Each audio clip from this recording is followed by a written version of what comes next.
What's up, everybody? It's Mattia from INHALT and Infinite Power Studios here. And I know I'm breaking form a little bit with the kinds of videos that I normally do. I don't tend to talk about gear.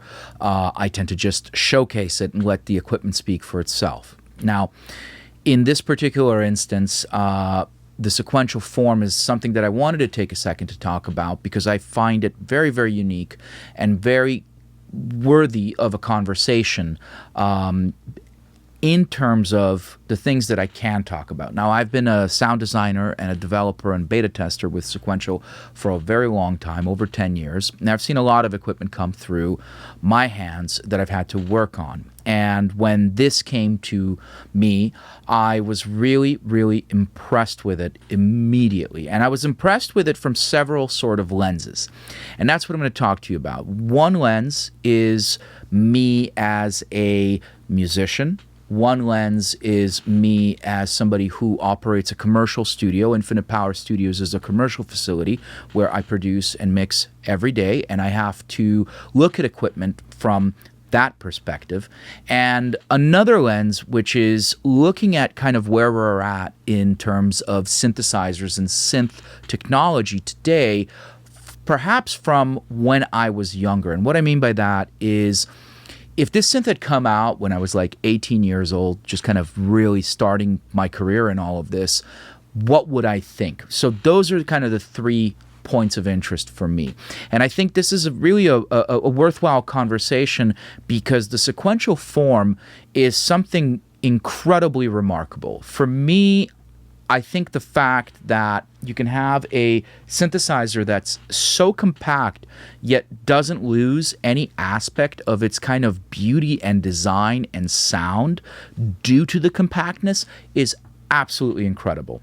So when I was first confronted by this amazing instrument, you know, I was looking at it from the lens of me as a musician. And there is something so tactile about this instrument. Basically, I want people to understand that there is nothing miniature about the sound, nor the user interface, nor the playability, despite it being small. For me, in my studio, the centerpiece is a synclavier around a VPK. I live on a giant 76 plus note keyboard. And for me to then be confronted by something that's much more compact than that, and yet still feel I have the same level of expressibility, of playability in tandem with a rock solid sound is just incredible. I've worked on a lot of synthesizers for Sequential of various sizes, everything from the AS1, which is a module, to, you know, giant synths like the OBX8 and the Prophet 10.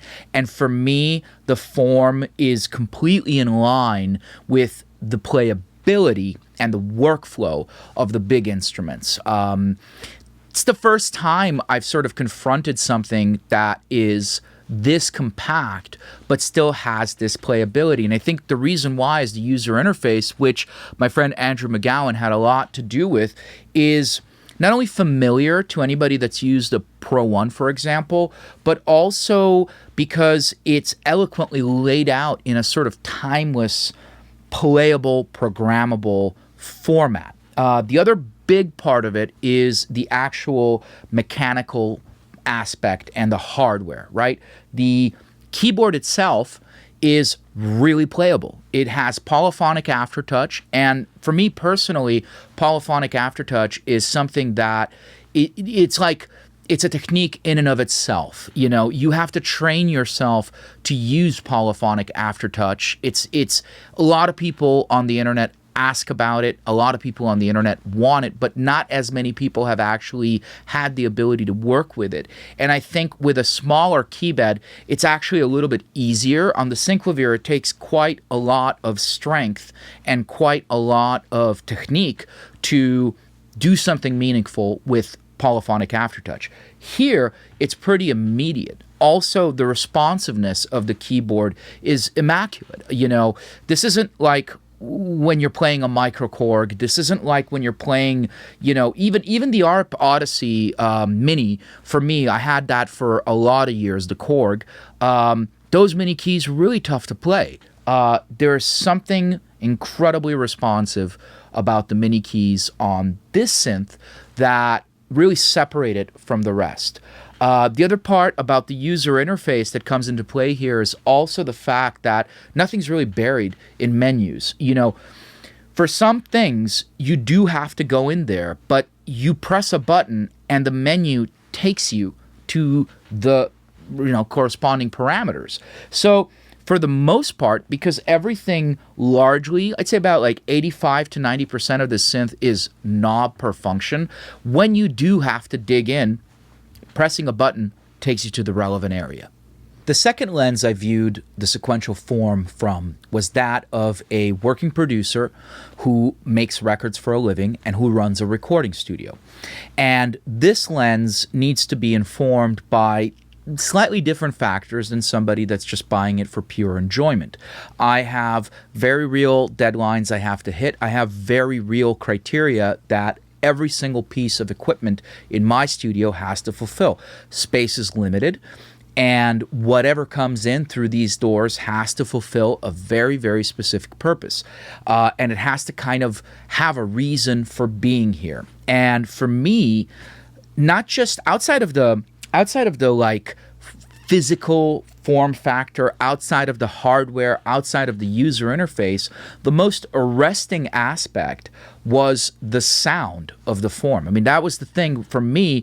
When I heard what this sounded like, it really reminded me of my old Sequential Pro 1. This was a monophonic synth, so one voice that could do a myriad of sounds. I mean, it was just capable of creating just a plethora of sounds, and I kept using it. I used that synthesizer for years and years and years and years.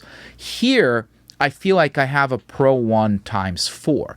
And because of the polyphony, I'm able to do very, very sophisticated voicings with great classic sequential sounds. The voice architecture is based around SSI chips, so in some way you could think of it like if a Pro 1 was made mimicking like a Prophet 5 Rev 2, which was largely SSM based, SSM, SSI today. And that is kind of the vibe, but there is a kind of dryness and immediacy and force to the sound that's the first thing I really noticed outside of the hardware, outside of the size, outside of the dimensions of this. Because of that diversity in the tonal palette, you know, from a studio perspective, what gear are we going to get that works within especially like a tight setup where deadlines are ever present and where the purpose is to turn around songs with no loss in quality, but as quickly as we can. This is amazing. And on top of that, it has certain functionalities like a great arpeggiator, a great sequencer that we can implement immediately and not have to use other equipment to do those things. And finally, the third lens that I want to talk about in terms of how I viewed and assessed this instrument is trying to look at it from the standpoint of a younger me, right? When I was starting out, when I was 16, my first synthesizer was a Korg MS-2000.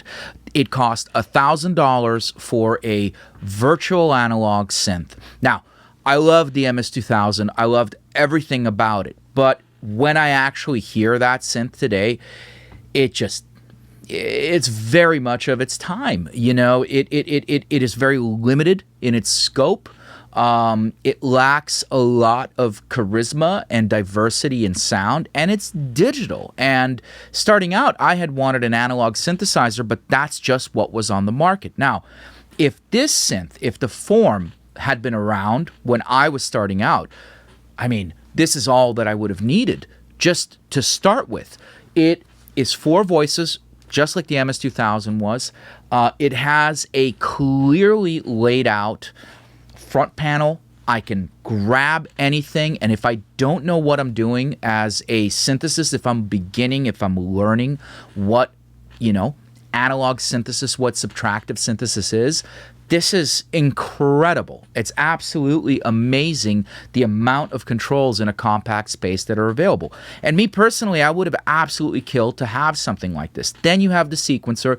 The sequencer can be clocked by pulses. You partner together something like a Boss DR55 or any kind of cheapy analog drum machine. And if you're into the kind of music that I'm into, which is EBM, which is minimal wave, which is, synthesizers on display, up front, minimal instrumentation, that's it. You get a drum machine, you get this synth, and you get somebody that can sing in German, and you go start a band, And there's something rebellious about that, and I think in concept, this synth embodies that. And I felt a younger version of myself having to work on this that was really unique. When you do this for a living, when you work with just a diversity of equipment and the diversity of companies that I work with, you come across all kinds of gear. But when you find something that kind of resonates with the essence of why you started making music, or something that's really, really close to your heart, you try and hold on to those pieces of equipment. You try to really kind of big those things up. And that was me working on this synth.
You